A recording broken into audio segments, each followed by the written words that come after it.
दुनिया भर में इंसानों जैसे दिखने वाले ह्यूमन रोबोट तेजी से डेवलप हो रहे हैं। इसी बीच रूस से एक ऐसी खबर सामने आई है जिसने लोगों का ध्यान अपनी तरफ खींच लिया है। मॉस्को में पहली बार दो ह्यूमनॉइड रोबोट की शादी कराई गई है। इस समारोह में दोनों रोबोट ने एक दूसरे से वादे किए, शादी के ब्रेसलेट बदले और उन्हें आधिकारिक तौर पर रोबोट कपल घोषित किया गया है। यह शादी रूस की राजधानी मॉस्को में स्थित पुश्किन लाइब्रेरी में हुई है। शादी करने वाले रोबोट का नाम रोबोट और मटिल्डा है।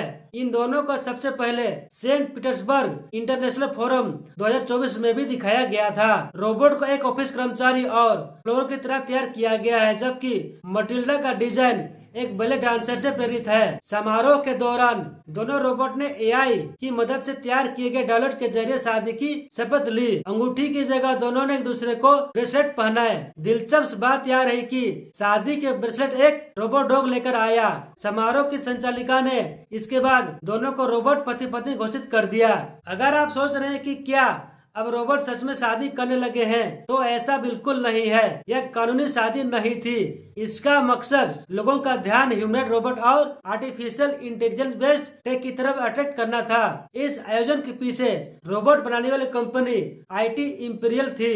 कंपनी का कहना है कि ऐसे कार्यक्रम लोगों को यह समझने में मदद करते हैं कि आने वाले समय में रोबोट सिर्फ फैक्ट्री तक सीमित नहीं रहेंगे, बल्कि रोजमर्रा की जिंदगी में भी कई काम कर सकेंगे।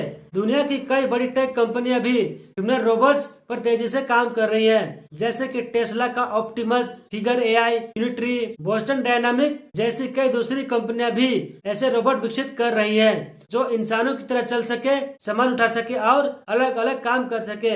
एआई में तेजी से हो रहे डेवलपमेंट की वजह से इन रोबोट की कैपेसिटी भी लगातार बढ़ रही है। हालांकि अभी इस तकनीक को आम लोगों की जिंदगी का हिस्सा बनने में समय लगेगा। आज के ह्यूमनॉइड रोबोट अभी भी महंगे हैं और ज्यादातर डेमो, रिसर्च या खास फैक्ट्री के काम के लिए ही इस्तेमाल किए जा रहे हैं। ऐसे में रूस में हुई रोबोट शादी टेक का शोकेस था, न कि भविष्य में रोबोट के इंसानों की तरह जीने की शुरुआत। लेकिन इस तरह के आयोजन यह जरूर दिखाते हैं कि एआई और रोबोटिक्स अब पहले से कहीं ज्यादा तेजी से आगे बढ़ रहे हैं। कई जगहों पर इंसानों की तरह चलने वाले ह्यूमनॉइड रोबोट तैयार किए जा रहे हैं। यह दिखने और फेशियल एक्सप्रेशन के मामले में ह्यूमन जैसे लगते हैं।